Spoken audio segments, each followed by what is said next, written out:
کا ایک باب سیکھا، اب جو جتنا چاہے بڑھا لے، جتنا بڑھائے گا کفر میں اتنا بڑھ جائے گا۔ شیخ اسلام ابن تیمیہ رحمت اللہ علیہ فرماتے ہیں کہ اس حدیث سے ثابت ہوا علم نجوم، کیوں ٹی وی پر دیکھتے ہوں گے آپ، استخارے کے نام پہ یہ بدماشی آتی ہے، استخارے کے نام پہ وہ اپنا تاریخ پیدائش بتاتا ہے، پردے کے پیچھے ایک بدماش بیٹھا ہے، وہ اندر سے بول کر بتاتا ہے آپ کے لیے یہ نقصان دہ ہے، یہ فائدہ مند ہے، یہ نقصان دہ ہے، یہ فائدہ مند ہے، یہ سفر کرو، یہ تجارت کرو، یہ کاروبار کرو، یہاں رشتہ داری کرو، اتنا عرصہ یہاں پر رہو، اتنے عرصے بعد جگہ چھوڑ دو۔ یہ سارے علم نجوم کے راستے ہیں، اور علم نجوم جادوگری ہے۔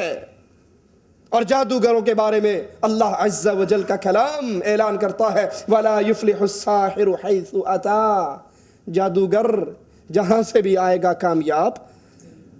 یہ نجومی، یہ جادوگر، اور اللہ کے قرآن کی آیت دیکھو کتنی فٹ ہوتی ہے۔ اب یہ لاہور میں ہم نے خاص طور پہ دیکھا فٹ پاتھ پر بیٹھے ہوئے اسلامی فال نامے والے طوطے لے کر، جو چاہو سو پوچھو، قسمت تقدیر بدلو، نگاہ مرد مومن سے بدل جاتی ہیں تقدیریں۔ یہ لوگوں کی تقدیریں بدلنے والے، یہ لوگوں کو علم غیب بتانے والے، یہ لوگوں کے مال میں برکتیں دینے والے۔ یہ تعویذ لے لو، ساری عمر دشمن نقصان نہیں پہنچائے گا۔ اور آپ نے دیکھا ہوگا لاہور میں ٹانگیں بہت زیادہ ہیں، گھوڑے بہت زیادہ ہیں۔ اگر کوئی لاہوری بیٹھا ہے تو اس کو پتا ہوگا لاہور میں گھوڑے ٹانگیں بہت زیادہ ہیں، اور جس شہر میں ٹانگیں ہوں ان کی سڑکوں پر گدھوں اور گھوڑوں کی لیند بھی بہت ہوتی ہے، جو سوکھنے کے بعد ہوا میں مل جاتی ہے اور پھر روڈ پہ بیٹھنے والے پھانکتے ہیں اسے۔ اب یہ لوگوں کو تو بتا رہا ہے، علم غیب سمجھا رہا ہے، تقدیر بدل رہا ہے، دشمنوں سے بچا رہا ہے، اور اس غریب کی اپنی تقدیر میں ساری عمر لاہور کے گھوڑوں کی لیڈ پھانکنا رہ جاتی ہے۔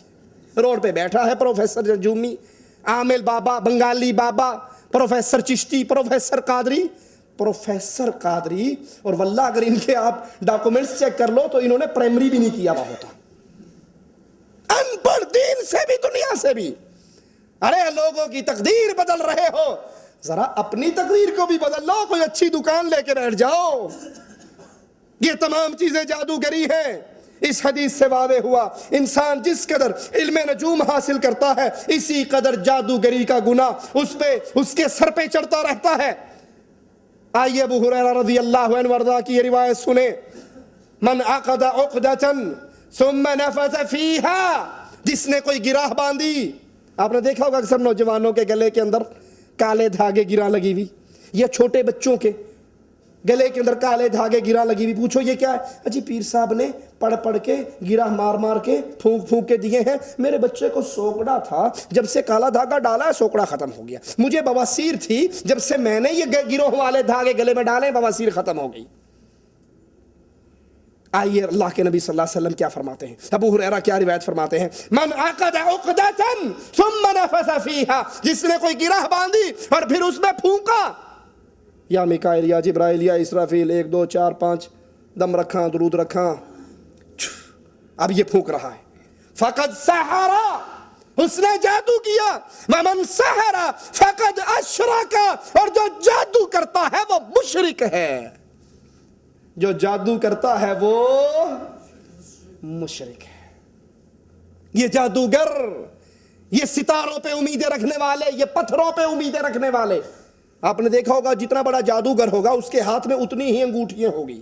یہ کیا ہے؟ یہ فیروز پتھر ہے، حالانکہ یہ فیروز پتھر یہودیوں کا، شیعوں کا بابا شجاع، جانتے ہو بابا شجاع کون تھا؟ نہیں جانتے؟ یہ وہ شیطان تھا جس نے عمر ابن خطاب رضی اللہ عنہ وارضا کو شہید کیا تھا۔ ایران کے اندر، تہران کے اندر ابھی بھی اس کا دربار ہے جس کو شیعہ پوجتے ہیں باقاعدہ، اور اس کے نام پہ بابا شجاع الدین، بابا بہادر، کہ اس نے عمر کو قتل کیا تھا نا تو شجاع ہو گیا۔ ابو لولو فیروزی پتھر آپ نے اکثر لوگوں کے ہاتھ میں دیکھا ہوگا، جی یہ فیروزی پتھر پہن لو فلاں بیماری ختم ہو جاتی ہے، فلاں پتھر پہن لو میرے ستارے سے علم نجوم کے مطابق موافق ہے، میری بیماری ختم ہو جاتی ہیں۔ جس نے یہ جادوگری کی، ومن سحر فقد اشرک، جو جادوگر ہے، جو جادو کرتا ہے وہ شرک کرتا ہے۔ ومن تعلق شیئا وکل الیہ، ومن تعلق شیئا، جس نے اللہ پر امیدوں کو توڑ کر جو کچھ اپنے گلے میں لٹکایا وکیلا ایلئی، پھر اللہ اس سے اپنی رحمت کے ہاتھ اٹھا لیتا ہے، اس کو انہی پتھروں، دھاگوں، تعویذوں، منکوں، انگوٹھیوں کے حوالے کر دیتا۔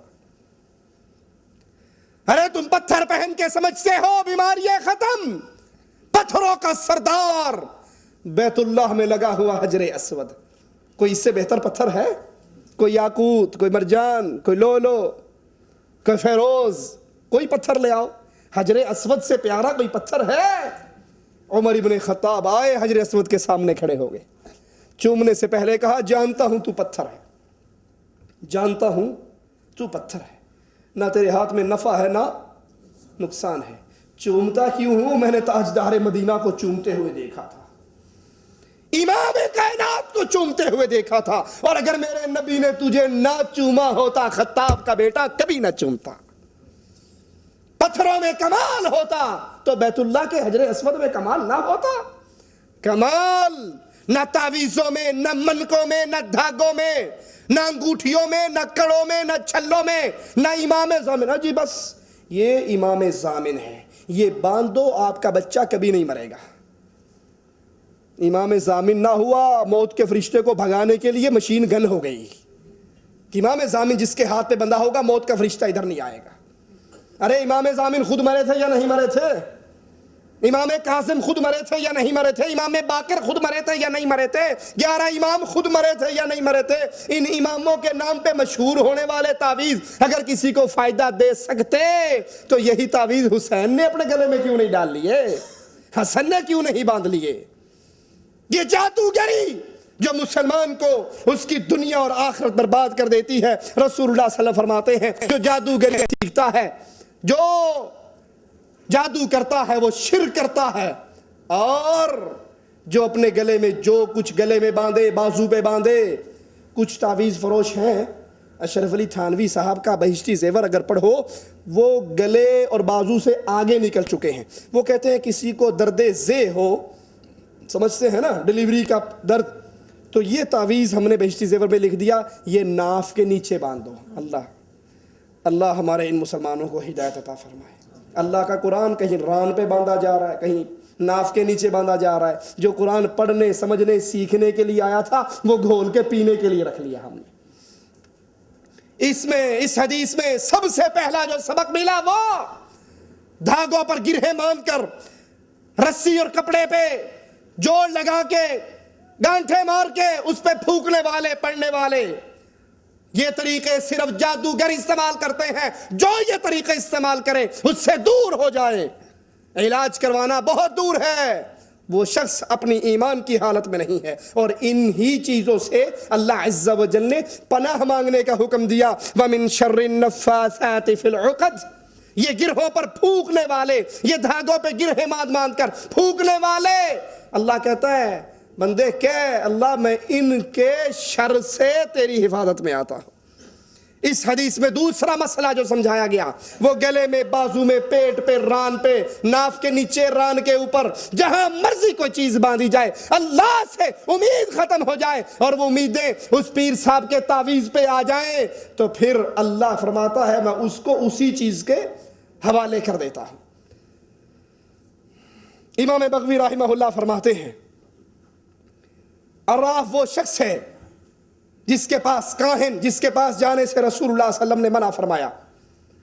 عراف وہ شخص ہے جو ایسے امور کی معرفت کا دعوے دار ہو جو غیب کی باتیں ہیں، جو چھپی ہوئی باتیں ہیں، اور وہ چوری کا سامان بتانے کی اطلاع دیتا ہو کہ آؤ بتاؤ میں تمہیں بتا دوں گا تمہارا مال کس نے چوری کیا ہے، جو آج کل کیو ٹی وی پر استخارے کے نام پہ آ رہا ہے۔ یہ وہ ہے جس کے پاس جانے سے رسول اللہ صلی اللہ علیہ وسلم نے منع فرمایا۔ اس کا اطلاق کاہن پر بھی ہوتا ہے جو دعویٰ کرتا ہے کہ میں دل کے راز جان لیتا ہوں، دل کی باتیں بتا دیتا ہوں۔ اور اس زمانے کے اندر شیطان انسانوں کے روپ کے اندر جگہ جگہ آپ کو دکانیں کھولے ہوئے نظر آئیں گے۔ نجومی، جادوگر، دس شناس، کاٹ پاٹ کا ماہر، سفلی علم کا ماہر، جادو کی الٹ پلٹ کا ماہر، اور برباد کر دیا انہوں نے مسلمان عورتوں کو۔ عورتیں ویسے بیچاری کمزور عقیدے والی ہوتی ہیں، او جی میرے کڑے گم گئے ہیں